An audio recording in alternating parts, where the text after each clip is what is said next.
یہ کہانی ایک چھوٹے سے قصبے میں رہنے والے ایک شخص جیک کی ہے جس نے اپنی زندگی کی الجھنوں اور خوابوں کے پیچھے بھاگتے ہوئے بہت کچھ کھو دیا تھا۔ وقت کے ساتھ اس کے بچپن کے یادگار لمحات اور خاص طور پر اس کے پرانے ہمسائے مسٹر بیلزر کے ساتھ گزارے ہوئے لمحے دھندلا گئے تھے۔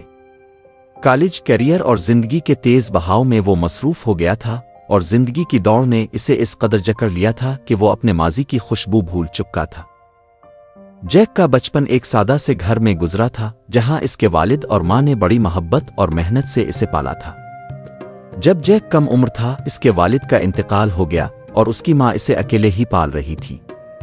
لیکن جیک کے لیے یہ بات ہمیشہ خوشی کا باعث ہوتی تھی کہ اس کا پڑوسی مسٹر بیلزر اسے ہمیشہ ایک باپ کی طرح سمجھتا تھا۔ مسٹر بیلزر ایک بوڑھا آدمی تھا جس نے اپنے زندگی کا بیشتر حصہ ایک معمولی سے گھر میں گزارا تھا۔ وہ اکیلا تھا، کوئی اولاد نہیں تھی، لیکن اس کے دل میں جیک کے لیے ایک خاص مقام تھا۔ جیک اکثر اس کے ساتھ وقت گزارتا اور وہ اسے زندگی کے چھوٹے چھوٹے ہنر سکھاتا، جیسے کارپینٹر۔ یہ وہی ہنر تھے جنہوں نے جیک کو ایک کامیاب کاروباری بنایا۔ وقت کے ساتھ جیک کی زندگی نے ایک نیا موڑ لیا۔ وہ اپنے خوابوں کی پیروی کرنے کے لیے ملک کے دوسرے کنارے پر چلا گیا جہاں وہ اپنی تعلیم مکمل کرنے اور کیریئر بنانے میں مصروف ہو گیا۔ نئی زندگی میں جیک نے اپنا زیادہ تر وقت کام اور ذمہ داریوں میں گزارا۔ اس کا بیٹا اور بیوی بھی اس کے ساتھ تھے، لیکن وہ اکثر ان کے ساتھ وقت گزارنے کا موقع نہ پاتا تھا۔ ایک دن جیک کو اپنی ماں کی کال آئی، مسٹر بیلزر کا انتقال ہو گیا ہے، جنازہ بدھ کو ہے، اس کی ماں نے کہا۔ یہ سن کر جیک کے ذہن میں بچپن کی یادیں تیزی سے گھوم گئیں، جیسے کوئی پرانی فلم چل رہی ہو۔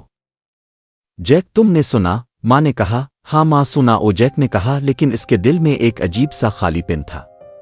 وہ کئی سالوں سے مسٹر بیلزر کے بارے میں نہیں سوچا تھا۔ مجھے لگا تھا کہ وہ برسوں پہلے مر چکے تھے، جیک نے اداسی سے کہا۔ نہیں، وہ تمہیں کبھی نہیں بھولے۔ ہر بار جب بھی میں ان سے ملتی وہ تمہارا حال پوچھتے تھے اور یاد کرتے تھے کہ تم بچپن میں ان کے ساتھ کتنی دیر گزارتے تھے، اس کی ماں نے جواب دیا۔ جیک نے جنازے میں شرکت کا وعدہ کیا اور اپنا وعدہ نبھایا۔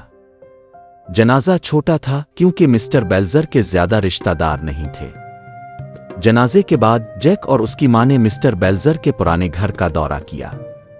جیک کے لیے یہ گھر ایک ٹائم مشین کی طرح تھا جہاں قدم قدم پر یادیں تھیں۔ ہر چیز ویسی ہی تھی جیسی وہ بچپن میں چھوڑ آیا تھا، سوائے ایک چیز کے۔ وہ باکس غائب ہے، جیک نے حیرانی سے کہا۔ کون سا باکس؟ اس کی ماں نے پوچھا۔ ایک چھوٹا سا سنہری باکس جو مسٹر بیلزر ہمیشہ اپنے میز پر رکھا کرتے تھے۔ میں نے 1000 بار پوچھا کہ اس میں کیا ہے، لیکن وہ ہمیشہ یہی کہتے تھے کہ یہ وہ چیز ہے جسے میں سب سے زیادہ اہمیت دیتا ہوں۔ جیک کو لگا کہ شاید مسٹر بیلزر کے خاندان میں سے کسی نے وہ باکس لے لیا ہوگا۔ اس نے سوچا کہ اب کبھی نہیں جان سکے گا کہ مسٹر بیلزر کے لیے وہ کیا چیز اتنی قیمتی تھی۔ 2 ہفتے بعد جیک کو پوسٹ آفس سے ایک نوٹ ملا جس میں لکھا تھا کہ ایک پیکج آیا ہے جس پر دستخط درکار ہے۔ اگلے دن جب وہ پیکج لینے گیا تو دیکھا کہ وہ پیکج مسٹر بیلزر کے نام سے بھیجا گیا تھا۔ جیک نے پیکج کھولا اور اس کے اندر وہی سنہری باکس پایا۔ ایک خط بھی تھا جس میں لکھا تھا، میری موت کے بعد یہ باکس جیک بینٹ کو بھیج دو۔ یہ وہ چیز ہے جسے میں اپنی زندگی میں سب سے زیادہ اہمیت دیتا ہوں۔ باکس کے ساتھ ایک چھوٹی سی چابی بھی تھی۔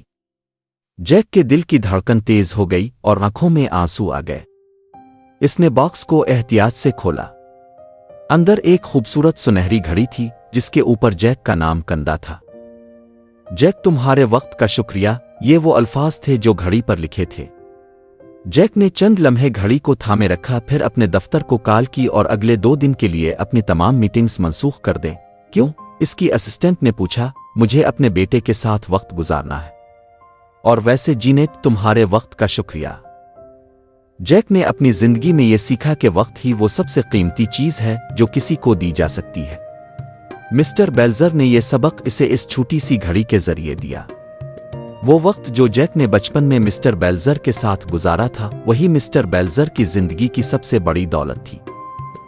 زندگی میں ہم اکثر اپنے کیریئر اور خوابوں کے پیچھے اتنے مگن ہو جاتے ہیں کہ ہم اپنے پیاروں کے ساتھ گزارنے والے لمحات کو نظر انداز کر دیتے ہیں۔ کامیابیاں اور کامیابی کا جنون ہمیں ان رشتوں سے دور لے جاتا ہے جو ہمارے دل کو سکون دیتے ہیں۔ ہمیں یہ یاد رکھنا چاہیے کہ زندگی کا سب سے بڑا خزانہ وہ لمحے ہیں جو ہم اپنے خاندان اور دوستوں کے ساتھ گزاریں۔ یہ کہانی ہمیں یاد دلاتی ہے کہ وقت کی قدر کریں، کیونکہ وہی وقت ہے جو ہمیں ہماری اصل خوشیوں سے جوڑتا ہے۔